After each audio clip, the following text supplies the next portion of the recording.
সকাল বিকাল আমার ছোট্ট মেয়ের একটাই বায়না, বাবা আমার পয়লা বৈশাখের জামা কবে আনবে।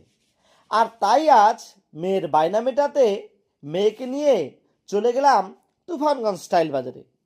সেখানে গিয়ে মেয়ের শখের একটা জিন্স প্যান্ট আর তার সাথে একটা গেঞ্জি কিনলাম। মেয়েকে সাথে সাথে পরিয়ে দেখলাম না, মাপটা ঠিকঠাকই আছে। তারপর চলে গেলাম ঘরোয়া আইটেমের দোকানে। সেখানে গিয়ে দেখি জলের বোতলে 50% ছাড় দিয়েছে। যেহেতু গরমের দিনে যথেষ্ট জলের বোতলের প্রয়োজন হয়, তাই দুটো বোতল কিনেই নিলাম। এরপর নিচে জিন্স কাউন্টারে এসে দেখি ছেলেদের কম দামে ভালো ভালো শার্ট উঠেছে। কালারগুলো খুঁজে খুঁজে নিজের জন্য একটা 250 টাকা দিয়ে শার্টও কিনে নিলাম।